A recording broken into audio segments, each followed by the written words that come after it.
Hi hello ಎಲ್ಲರಿಗೂ ನಮಸ್ಕಾರ. ಜ್ಯೋತಿ ಪಾಕಶಾಲೆಗೆ ತಮ್ಮೆಲ್ಲರಿಗೂ ಸ್ವಾಗತ. ನನ್ನ ಕುಕಿಂಗ್ ವಿಡಿಯೋಸ್ ನಿಮಗೆ ಇಷ್ಟ ಆದಲ್ಲಿ ಜ್ಯೋತಿ ಪಾಕಶಾಲೆ ಚಾನಲ್ನ ಸಬ್ಸ್ಕ್ರೈಬ್ ಮಾಡ್ಕೊಳ್ಳಿ. ನಾನು ಈ ದಿನ ತುಂಬಾ ಟೇಸ್ಟಿಯಾಗಿ ಸಿಂಪಲ್ಲಾಗಿ ಮಾಡ್ಕೊಳ್ಬಹುದಾದಂತಹ ಬದನೆಕಾಯಿ ಟೊಮೊಟೊ ಗೊಜ್ಜು ಮಾಡುವ ವಿಧಾನ ತೋರಿಸ್ಕೊಡ್ತೇನೆ. ಮುದ್ದೆಗೆ ತುಂಬಾ ಚೆನ್ನಾಗಿರುತ್ತೆ ಈ ರೆಸಿಪಿ. ಮುದ್ದೆಗೆ ಅಂತಲ್ಲ, ಚಪಾತಿಗೆ ಅನ್ನಕ್ಕೆ ಅಂತೂ ತುಂಬಾ ಚೆನ್ನಾಗಿರುತ್ತೆ. ಸಿಂಪಲ್ಲಾಗಿ ಮಾಡ್ಕೊಳ್ಬೋದು. ಹೆಚ್ಚು ತರಕಾರಿ ಬೇಕಿಲ್ಲ. ಬದನೆಕಾಯಿ ಟೊಮೊಟೊ ಇದ್ದರೆ ಸಾಕು. ಒಂದೊತ್ತಿಗೆ ಸಾಂಬಾರು ರೆಡಿ ಆದಂಗೆ ತುಂಬಾ ಟೇಸ್ಟಿಯಾಗಿರುತ್ತೆ. ಒಮ್ಮೆ ಈ ಗೊಜ್ಜನ್ನು ಟೇಸ್ಟ್ ಮಾಡಿದ್ದೀರಾ ಅಂದರೆ ವಾರಕ್ಕೆ 2-3 ಸರಿ ಮಾಡ್ಕೊಳ್ತೀರಾ, ಅಷ್ಟು ಟೇಸ್ಟಿಯಾಗಿರುತ್ತೆ. ಬನ್ನಿ ಈ ಬದನೆಕಾಯಿ ಟೊಮೊಟೊ ಗೊಜ್ಜು ಮಾಡೋದು ಹೇಗೆ ಅಂತ ನೋಡೋಣ. ನಾನಿಲ್ಲಿ ಒಂದು 8 ಬದನೆಕಾಯಿ ಹಾಗೆಯೇ ಹಣ್ಣಾಗಿರುವಂತಹ ದಪ್ಪ ಟೊಮೊಟೊನ 2 ತಗೊಂಡಿದ್ದೇನೆ. ಹಾಗೆಯೇ ಖಾರಕ್ಕೆ ಎಷ್ಟು ಬೇಕು ಅಂತ ನೋಡಿಕೊಂಡು ಹಸಿಮೆಣಸಿನ್ಕಾಯಿನ ತೆಗೆದುಕೊಳ್ಬೇಕಾಗುತ್ತೆ. ನಾನಿಲ್ಲಿ ಒಂದು 8 ಹಸಿಮೆಣಸಿನ್ಕಾಯಿ, ಒಂದು 8 ಬದನೆಕಾಯಿ, ಒಂದೆರಡು ಟೊಮೊಟೊನ ತೆಗೆದುಕೊಂಡಿದ್ದೇನೆ. ಇಲ್ಲಿ ಬದನೆಕಾಯಿನ ಕಟ್ ಮಾಡ್ಕೊಳ್ತಾ ಇದ್ದೇನೆ. ಆದಷ್ಟು ಎಳೆ ಬದನೆಕಾಯಿ ತಗೊಳ್ಳಿಕ್ಕೆ ಟ್ರೈ ಮಾಡಿ. ಈ ಗೊಜ್ಜು ತುಂಬ ಟೇಸ್ಟಿಯಾಗಿರುತ್ತೆ.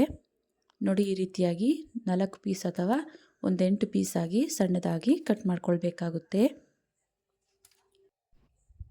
ಯಾವಾಗಲೂ ಸಾಂಬಾರು ಅಂದೇ ಈ ರೀತಿ ಬದನೆಕಾಯಿ ಟೊಮೊಟೊ ಗೊಜ್ಜನ್ನು ಒಮ್ಮೆ ಟ್ರೈ ಮಾಡಿ.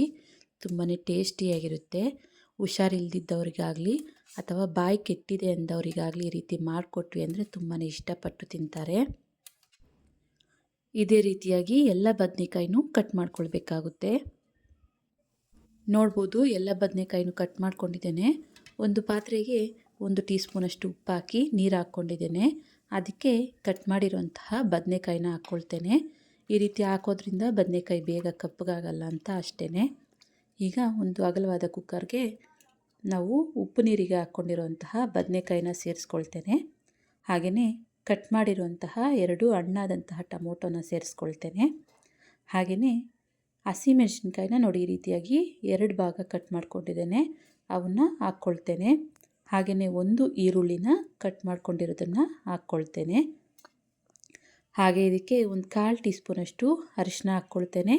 ಹಾಗೆ 1 ಟೀ ಸ್ಪೂನಷ್ಟು ಇದಕ್ಕೆ ಉಪ್ಪನ್ನು ಸೇರಿಸ್ಕೊಳ್ತಾ ಇದ್ದೇನೆ. ಹಾಗೆಯೇ ಇದಕ್ಕೆ ಒಂದು ಚೂರಷ್ಟು ಹುಣಸೆಹಣ್ಣನ್ನು ಸೇರಿಸ್ಕೊಳ್ತಾ ಇದ್ದೇನೆ. ಟೊಮೊಟೊ ಜಾಸ್ತಿ ಹುಳಿದ್ದಲ್ಲಿ ಹುಣಸೆಹಣ್ಣನ್ನು ಕಮ್ಮಿ ಹಾಕ್ಕೊಳ್ಳಿ. ಟೊಮೊಟೊ ಹುಳಿ ಇಲ್ಲ ಅಂದಲ್ಲಿ ಹುಣಸೆಹಣ್ಣನ್ನು ನೋಡಿ, ನಿಮಗೆ ಹುಳಿ ಎಷ್ಟು ಬೇಕು ಅಂತ ನೋಡಿಕೊಂಡು ಹುಣಸೆಹಣ್ಣನ್ನು ಸೇರಿಸ್ಕೊಳ್ಬೋದು. ಇವೆಲ್ಲವನ್ನು ಹಾಕಿ ನೀರು ಕುಡಿಯೋ ಗ್ಲಾಸಲ್ಲಿ ಒಂದು ಅರ್ಧ ಗ್ಲಾಸಷ್ಟು ನೀರನ್ನು ಹಾಕ್ಕೊಳ್ತಾ ಇದ್ದೇನೆ. ನೋಡ್ಬೋದು, ಟೊಮೊಟೊ ಬದನೆಕಾಯಿ ಎಲ್ಲ ಈ ರೀತಿ ಮುಳುಗೋಷ್ಟು ಹಾಕ್ಕೊಂಡ್ರೆ ಸಾಕು.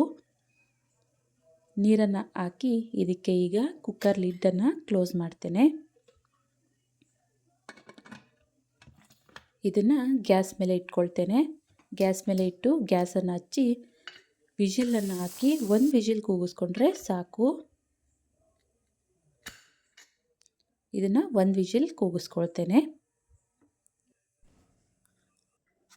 ಕುಕ್ಕರ್ 1 ವಿಜಿಲ್ ಬಂದಮೇಲೆ ಪ್ರೆಷರ್ ಎಲ್ಲ ಹೋದ್ಮೇಲೆ ಓಪನ್ ಮಾಡ್ತಾ ಇದ್ದೇನೆ. ನೋಡ್ಬೋದು, ಬದನೆಕಾಯಿ ಟೊಮೊಟೊ ಎಲ್ಲ ಚೆನ್ನಾಗಿ ಬೆಂದಿದ್ದಾವೆ. ಈ ರೀತಿ 1 ವಿಜಿಲ್ ಕೂಗಿಸ್ಕೊಂಡ್ರೆ ಸಾಕು. ನೀರು ಜಾಸ್ತಿ ಇರೋದ್ರಿಂದ ಈ ನೀರನ್ನು ನಾನಿಲ್ಲಿ ಒಂದು ಬಟ್ಲಿಗೆ ತೆಗೆದುಕೊಳ್ತೇನೆ. ಇನ್ನು ಯಾರೆಲ್ಲ ಸಬ್ಸ್ಕ್ರೈಬ್ ಮಾಡ್ಕೊಳ್ತೇವೆ ವಿಡಿಯೋ ನೋಡ್ತಿದ್ದಲ್ಲಿ ಪ್ಲೀಸ್ ಸಬ್ಸ್ಕ್ರೈಬ್ ಮಾಡ್ಕೊಳ್ಳಿ. ಬೆಲ್ ಐಕಾನ್ ಮೇಲೆ ಕ್ಲಿಕ್ ಮಾಡಿ ಆಲ್ ಅನ್ನೋ ಆಪ್ಷನ್ನ ಆನ್ ಮಾಡ್ಕೊಳ್ಳಿ. ನಾನು ಯಾವುದೇ ಹೊಸ ವಿಡಿಯೋ ಅಪ್ಲೋಡ್ ಮಾಡಿದ್ರೂ ನಿಮಗೆ ನೋಟಿಫಿಕೇಷನ್ ಬರುತ್ತೆ.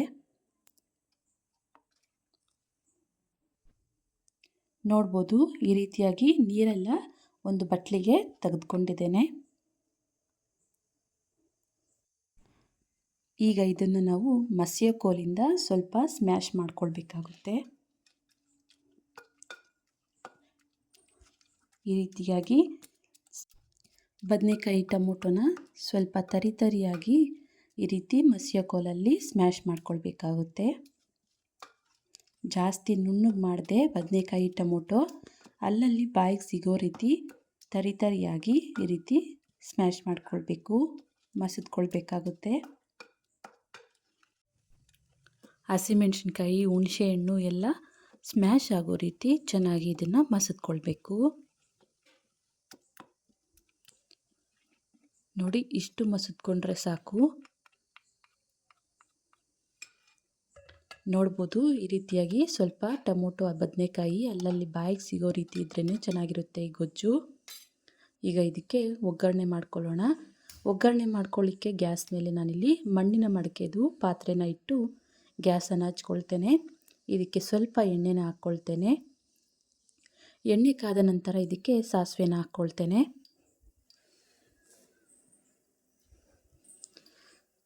ಸಾಸಿವೆ ಸಿಡಿದ ನಂತರ ಒಂದು 1/4 ಟೀ ಸ್ಪೂನಷ್ಟು ಜೀರಿಗೆನ ಹಾಕ್ಕೊಳ್ತೇನೆ.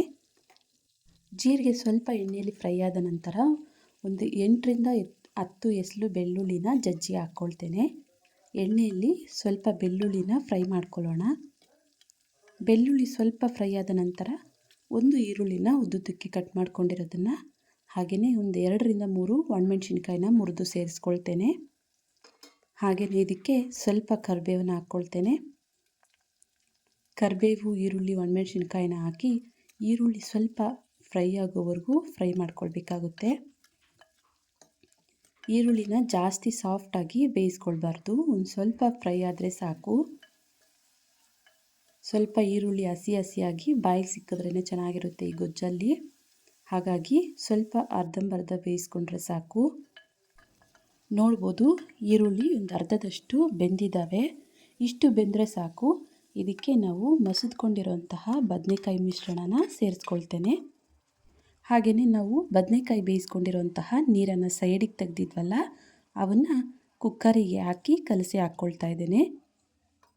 ನಿಮಗೆ ಗೊಜ್ಜು ಯಾವ ಕನ್ಸಿಸ್ಟೆನ್ಸಿ ಬೇಕು ಅಂತ ನೋಡಿಕೊಂಡು ನೀರನ್ನು ಸೇರಿಸ್ಕೊಳ್ಬೋದು. ಈ ಗೊಜ್ಜು ಏನಿದ್ರೂ ನೋಡಿ ಈ ರೀತಿ ಇದ್ರೇ ಚೆನ್ನಾಗಿರುತ್ತೆ.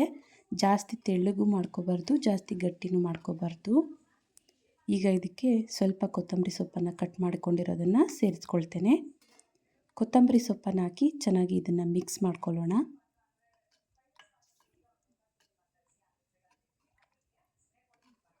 ಈ ರೀತಿಯಾಗಿ ಮಿಕ್ಸ್ ಮಾಡಿ ಇದನ್ನು ಒಂದು ಕುದಿ ಕುದಿಸ್ಕೊಳ್ಳೋಣ.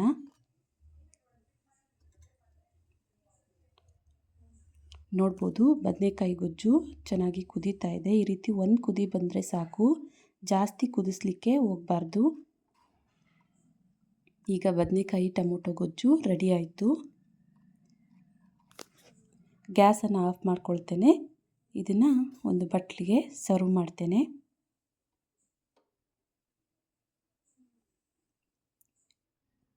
ನೋಡಿದ್ರಲ್ಲ, ತುಂಬಾ ಟೇಸ್ಟಿಯಾದಂತಹ ಬದನೆಕಾಯಿ ಟೊಮೊಟೊ ಗೊಜ್ಜು ಮಾಡುವ ವಿಧಾನ. ಇದು ಚಪಾತಿಗೆ, ಅನ್ನಕ್ಕೆ, ಮುದ್ದೆಗೆ ತುಂಬಾ ಚೆನ್ನಾಗಿರುತ್ತೆ. ತಪ್ಪದೆ ಟ್ರೈ ಮಾಡಿ. ಹೇಗೆ ಬಂದಿತ್ತು ಅಂತ ಕಮೆಂಟ್ ಮಾಡಿ.